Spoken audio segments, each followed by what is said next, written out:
Hi, my name is Mark Chanski. I'm the coordinator of the Reformed Baptist Network, and this is another episode of Net Talk.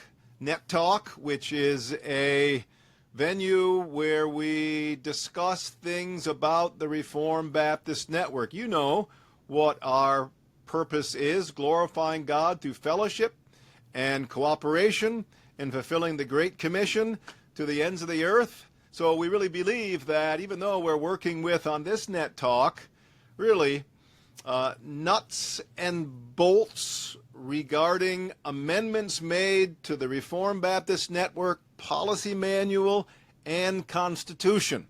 That's what this Net Talk is all about. I suppose the eyes of many are glazed over at this point because it frankly doesn't sound very exciting. But oftentimes when you go and look at a piece of real estate, a house, sometimes the ladies like to walk around and see the living room and the bedrooms and the kitchen, but the men want to go down into the furnace room to find out what's happening with the nuts and bolts of the house. So I got Matt Foreman with me. Matt is well, I suppose in the informal way, Matt, we call you the Red Hulk because this guy's got a very muscular mind. But Matt, you're not as red as you used to be when I gave you the name back in 2019 at Coconut Creek. No, it's slowly fading. So Matt is the chairman of the missions committee, and he's also been for the last year and a half now the chairman of the ad hoc committee, which has been amending the documents to the policy manual and to the Constitution. Matt, welcome here. Thanks so much for your foot-washing work of preparing these documents. Lord willing, this would set us in a good place for the next decade to come before we have to do kind of an overhaul like this again. Yeah, that's the hope. We want to have the network be as healthy as we can, as long as we can, and make sure we're doing things decently and in good order.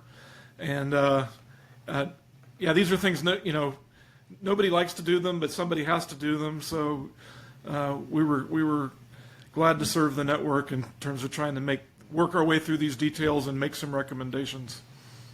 Okay, very good, very good. So we've got these amendments that we want to just walk through, and the methodology we want to use is to begin with issues that we believe are probably higher priority issues, more important issues, and then we will descend down as we work our way through to issues that we perceive as kind of lower priority, more easy to everybody agree on issues. And so we want to move toward those higher priority issues. So let's begin, first of all, I'm thinking, Matt, with the idea of handling doctrinal exceptions or administrative disagreements. Why don't you hit that first and talk through what we're going to do. And I'll just clarify, too, before I get to that. We plan on having a pre-GA meeting in early September so that we can avoid dealing with these nuts and bolts issues on the floor of the General Assembly in Riverside, California. We're frankly hoping to have these matters of policy amendments done and completed so that by the time we get to Riverside, we can discuss other issues that are really more high profile among the network. Any comments on that, Matt? Yeah, I mean, if we can vote on some of these technical issues, at least the majority of them at this pre-digital business meeting, that would make the GA be a lot smoother, a little bit less tedious. So that's the goal. And then in addition to that, we're going to have basically a Zoom Q&A. It's actually August 13 at 2 p.m. That'll be kind of a Zoom discussion Q&A time for any member churches, representatives to ask questions about any of these recommendations that we're making. So the virtual pre-GA business meeting is scheduled for Tuesday, September 3rd at 2 p.m. Eastern. Yeah, so this is the question of when we have churches apply to the network, wanting to join, and yet they make, they have some exceptions to the 1689.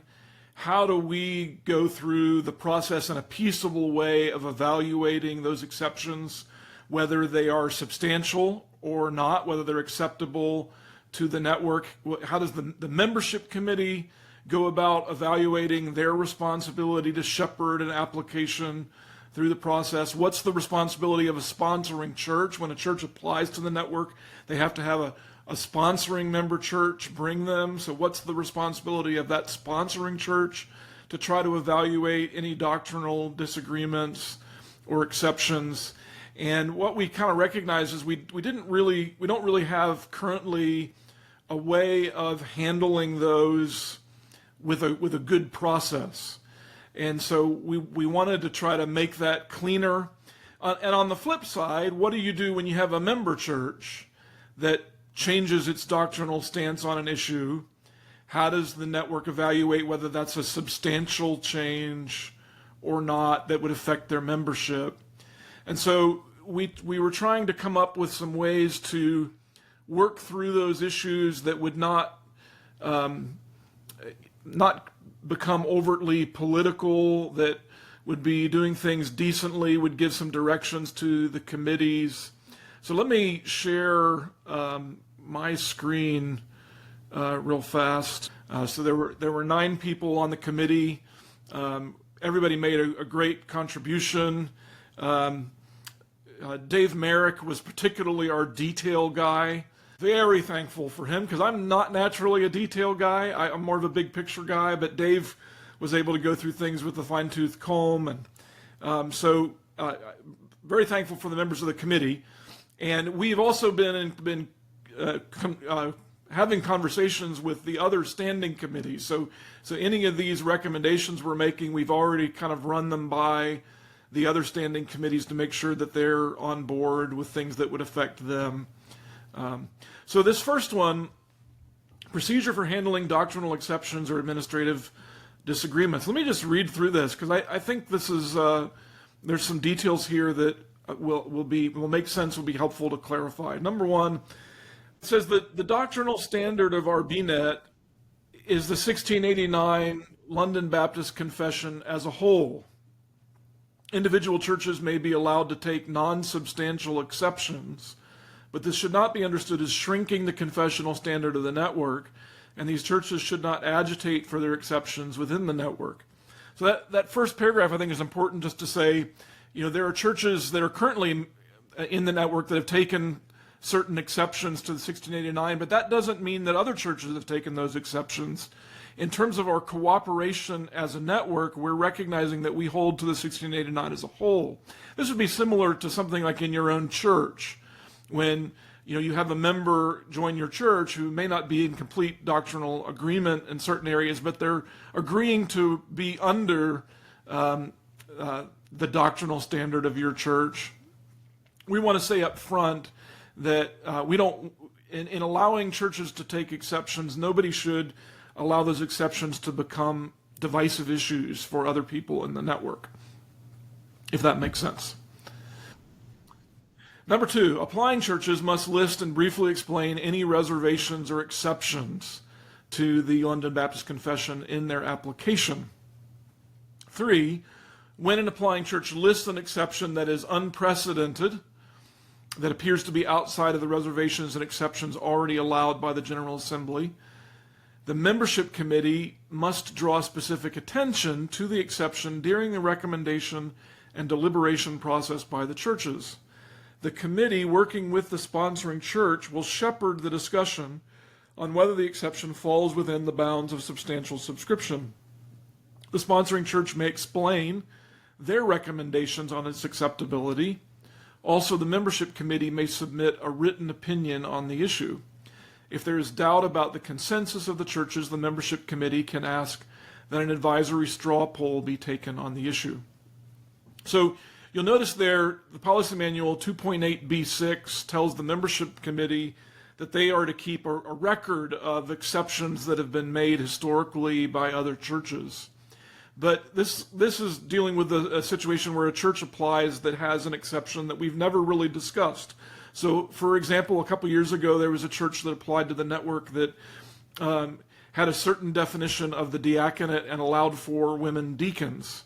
And we realized that we've never really determined as a network whether that's a substantial exception or not.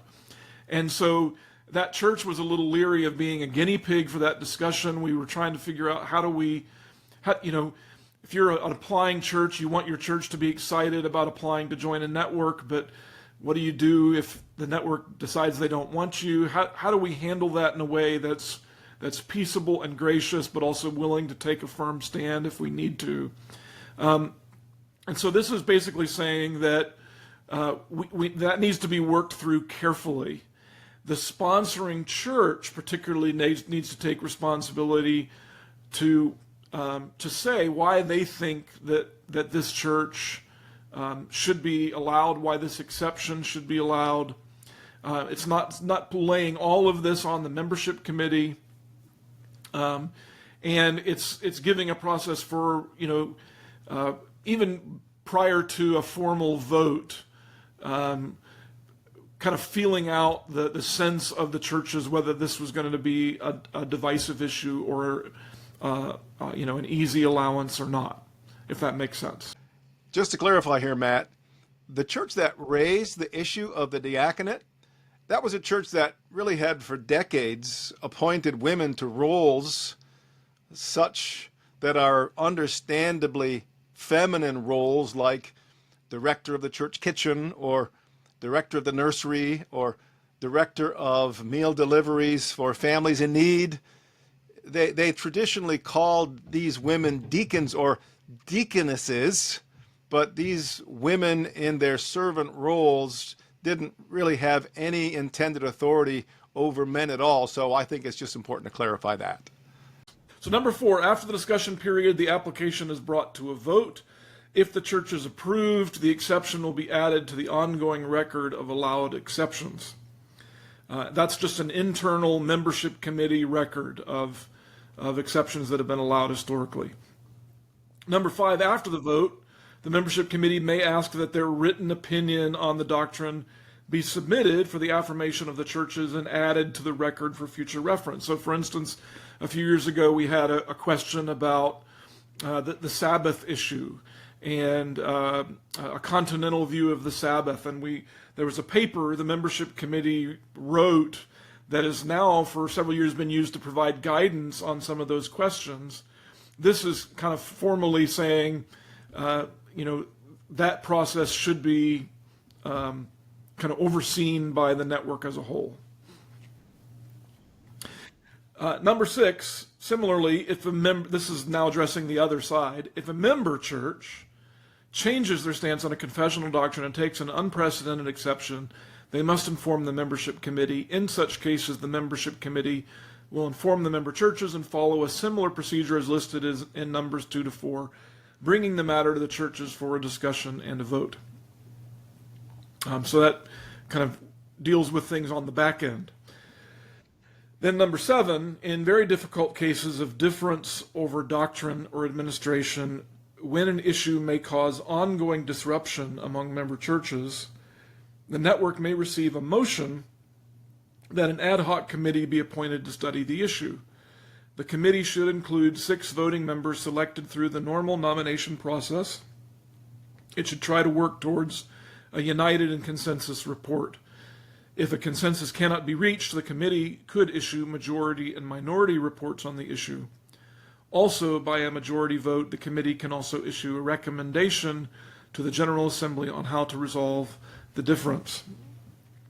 So this last one, we hope, would not ever need to be used or be very rarely used, but we know the history of Christianity, even the history of Baptist associations, that occasionally issues come up that cause kind of greater consternation among the churches.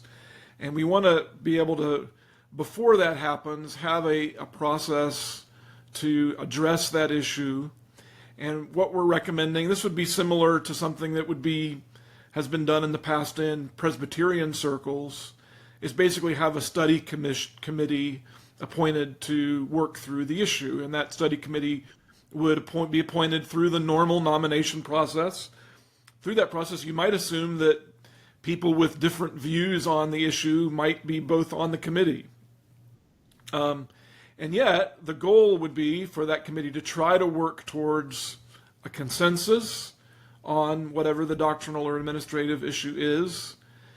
If they can't reach that, there could be written majority and minority reports, both of which would be presented to the network, and then the network would have to decide on a solution. Yeah, so that's the basics of that issue, how to handle doctrinal administrative exceptions. Let me just say that language of doctrine or administration is language that we take directly out of the London Baptist Confession, recognizing there are theological issues and then there are ecclesiological issues, ways that churches handle things internally that can cause problems. And we want to be faithful to our theology, but we want to be faithful to our ecclesiology as Baptists and be able to give each other counsel on those matters. So this was another question that came up last year. There's occasionally there are concerns that are raised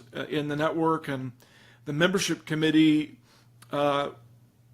expressed last year that they weren't exactly sure how to handle things that had come before them because there was no clear policy about how to handle disagreements that come up, and if churches should be removed, what standard by which should they be removed. And the membership committee even saying, should we be the ones in the driver's seat on this? That may put too much power into a committee. And so this is a recommendation we're making to be added to the membership policy on removing a church. We wanted to address this membership committee request for clarity on how they should handle these kind of differences between churches, or how the network as a whole should not to lean too heavily on the membership committee. So this is in the membership committee policy on removing a membership. This is just one paragraph we're adding. Any full member church who has concerns about the membership status of another full or associate member, either on points of doctrine or administration, only after seeking direct resolution between parties following Matthew 18:15-17, should then enlist the assistance of sister churches to evaluate the matter of difference. That's what the confession itself recommends in chapter 26, verse 15, churches taking counsel together to address these issues. So the membership committee may be included in the process, but should at least be informed of the situation. The idea there is it's really churches in the network that need to be involved in that process, rather than having to go through a committee that would be like a gatekeeper. But the membership committee should be informed. And then it says, if the concern is unable to be resolved, the concerned full member church or churches may make a motion to the assembly that the full or associate member in question be removed from membership. In such cases, the membership committee should evaluate the situation and separately express their own recommendation on the motion. Such a motion should be made in enough time for the membership committee to assess the situation and for the motion to be given with necessary documentation to the churches no later than 60 days before the meeting of the churches for consideration of the motion for removal. So pretty basic. If there is an issue of difference or concern,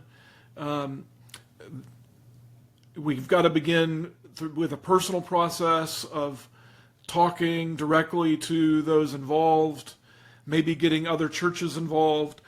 And I think it's important to stress there that in the fact that we hold to the 1689, chapter 26 is key for us as Baptists in how we function within our churches, but also within an association. Chapter 26, paragraphs 14, 15, and 16 are the basis for Baptist associationalism in terms of the confession. And churches need to take that seriously. We have a responsibility to be accountable towards each other.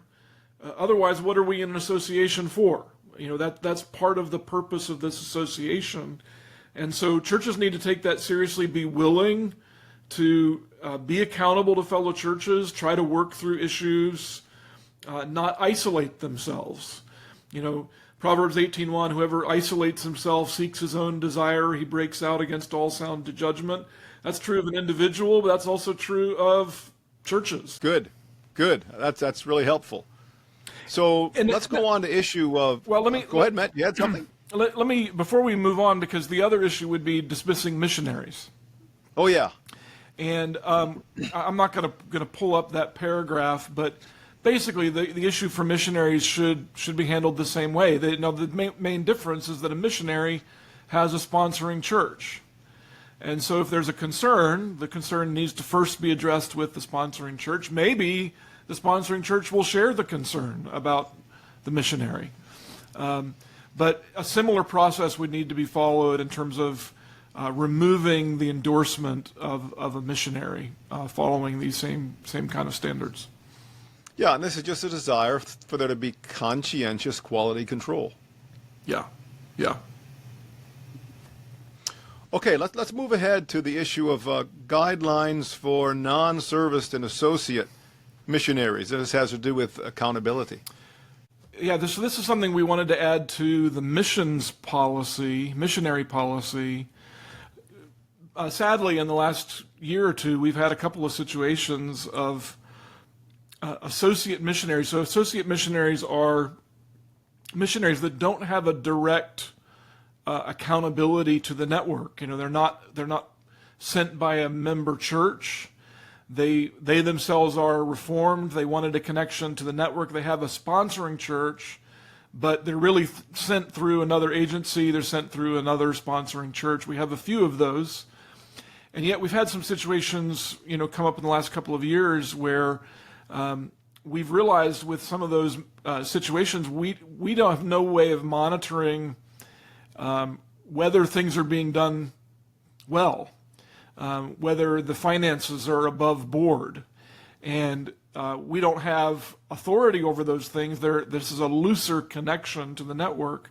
But we're recognizing that we need some type of accountability if we're going to have an endorsement of those missionaries. And so we're basically adding a paragraph saying that all associate missionaries, all endorsed missionaries are expected to submit a yearly financial report to the missions committee. Obviously, we don't have authority over that, but we need to know what's going on.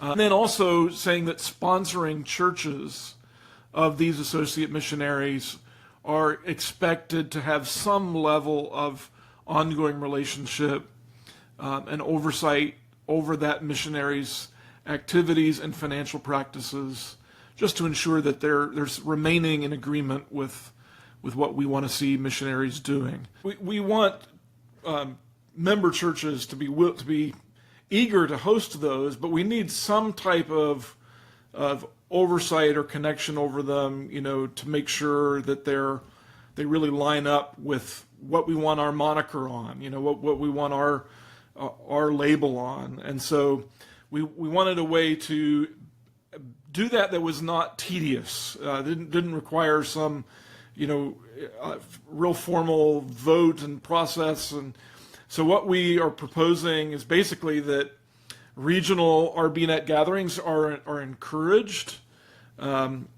Certain gatherings people might have could be designated official RBNet gatherings.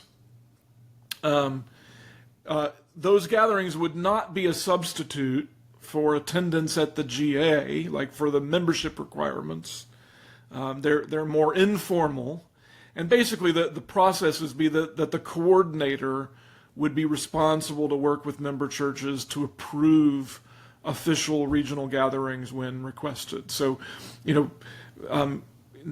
not a very, administratively difficult process, but we wanted some way to say, if you want to host a regional gathering, you do need to check with the coordinator in the office and give the blessing for that. Situation where God forbid, but somebody passes away mid-year who's on a committee, and the committee has a lot of work to do, and they're shorthanded. So we wanted to try to provide a way for committees to shore up those weaknesses. We had a situation even I think last year where a committee lost 2 members, or maybe two to three. They were down to a real bare bones.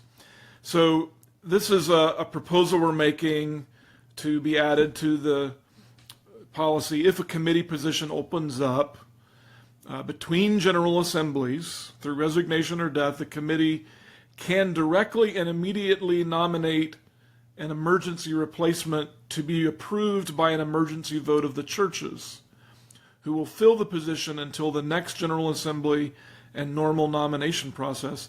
A previous member of the committee may be nominated for this temporary replacement position to fill the position until the next General Assembly, even during that previous member's mandatory time off. So, meaning it might be best for a committee to bring somebody back on with some experience, even though there's a mandated time off. If you've been serving on a committee for a while, you need to take 2 years off. But for this temporary situation, it might be good to bring someone back on. And so basically the committee itself is nominating a replacement, bringing that to the churches for a vote mid-year. So we've had a place in the policy for what we called special projects. If a church wanted to propose a special project to the network for a missions project, they were doing maybe publishing books in Swahili, and wanted that formally endorsed as a special project by the network. What was originally in the policy manual was a very tedious process of having to bring that to the missions committee having to recommend it, having to go to a vote of the churches, and the reality is we allow churches to share missions projects they're doing all the time. They don't have to go through a special vote for that. And so we decided in the last year or two that special projects category we really didn't need. But there are occasionally times that something may come up where a church wants to do a project, but they are worried about their financial capacity to administer it. Let's say they want to do a hurricane relief for a disaster, and they want to gather funds from other churches. They're in Florida. They've been hit by a disaster, but they don't want to be administrating the money. We're basically moving to a financial services policy that those churches can request that the network provide some financial services, and the Personnel and Finance Committee would decide whether this meets a standard of the network or not. So it's trying to keep us from having to vote on things, laying some parameters down that we don't expect us to be being a clearinghouse for all kinds of things, but the network can help churches in some specific areas. Or alternatively, it could be startup costs for a missionary. So that, let's say they have a missionary that they're planning on bringing forward for endorsement. They're doing exploratory things. They want the network's help raising money for those exploratory things, but there's not like an account for this missionary yet. This financial services policy could be used for a situation like that. So now we're getting down into the really nitty-gritty. So there's a substantial section of the policy manual that's been rewritten because we now not only have Mark Chanski as the coordinator and Chris Bice as the administrator, we also have a treasurer, we also have a bookkeeper, we also have a communications editor in John DeVito. So we've had to kind of rewrite the employees' policy, add in some extra job description things. So that section of the policy is just trying to give us flexibility to be able to maneuver with some limberness when we need to, in terms of what we need to do administratively within the network office. We originally, when we started the network, had this idea of a missions advisory council that would be separate from the missions committee, but you might have kind of graduated missions committee members or graduated missionaries who could be called on. And the reality is we've just never used it. We don't think we need a specific policy for that. We would probably do it just anyway. And so we're just recommending that be eliminated. I mean, there's a few things that people might have some questions about, but we basically have deals with the RBNet Constitution, and we've tried to rewrite and clarify some things. We realized even there was some confusion as to voting percentages. Like the Constitution didn't list a required voting percentage for approving missionaries, or even for approving churches. A church could be technically approved with 51% if need be. Now, there were some things in the policy manual that were more specific, but it wasn't in the Constitution.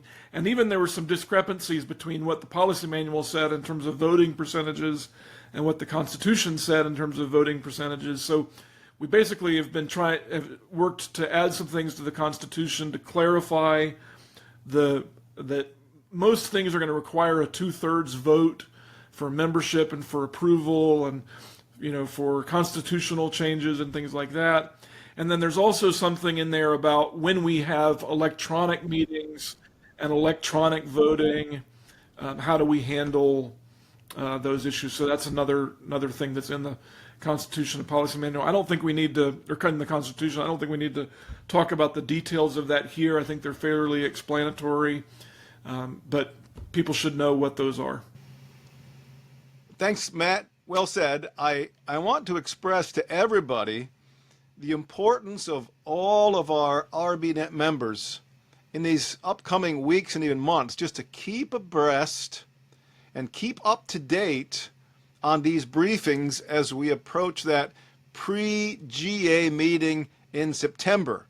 That's really important so that we might handle things with a maximum time efficiency. Please, brothers, don't neglect the updates that are sent on by me or by Chris or by Matt. And then if you did that, and then come to the pre-GA meeting with all kinds of questions that we've already answered in previous meetings and previous correspondences. I was just in Jamaica a few days ago, where cricket is a really popular game, not like baseball in the USA. But I admit, I don't understand how cricket is played. Now, imagine if I was there in Jamaica and there were 4 lectures available on the rules of cricket, and I could go to those meetings, but then I skipped the first 3 lectures on cricket. It wouldn't be appropriate for me to then attend the 4th cricket lecture and then burn up meeting time with everybody else there asking my questions about information that had been dealt with in the first 3 cricket meetings. So I'm just saying, brothers, please, let's all seek to conscientiously read and listen to the RBNet updates that lead up to the early September pre-GA business meeting, so that we can do everything decently and in order, and we don't burn precious time by brothers asking questions about things that we've really already dealt with. So may God give us swiftness and give us good timing and precision on that. Anything else, Matt, you'd like to give before we shut it down here for this Net Talk installation? No, I mean, there are a number of very, very little little detail changes that are going to be in the documents that are sent to the churches. A lot of them are kind of editorial, maybe slight language changes just for the sake of readability.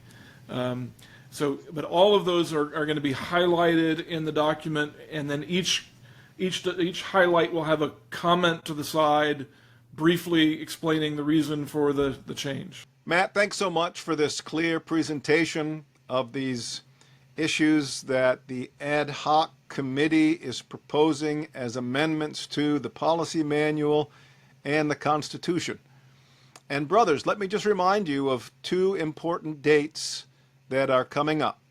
The first date is Tuesday, August 13, 2 p.m. Eastern Time. That'll be a Zoom meeting where it's a pastor's fellowship, where we will have an open forum discussion where Matt and members of the ad hoc committee will be there, and we can discuss some of these issues and amendments that will be proposed. It'll be, again, an open forum discussion. Again, that's August 13, Tuesday, 2 p.m. Eastern Time. There will also be documents that will be sent to you, so check your emails. Be very conscientious about that so that we don't have to have any cricket conversation about rules and topics we've already discussed, so that we'll be up to speed when we come to these meetings. And also, most importantly, the meeting which will be September 3, that's 2 p.m. Eastern Time, and that will be the pre-GA meeting that will be taking place, where we will seek to cast the votes for these amendments to the policy manual and the Constitution. So thanks for your patience. Again, I know these are nuts and bolts issues, and they're not very exciting, but they're really important to the climate and the well-being of the network. So thank you for being willing to perspire amidst thorns and thistles. Our Savior is worthy. Godspeed, gentlemen.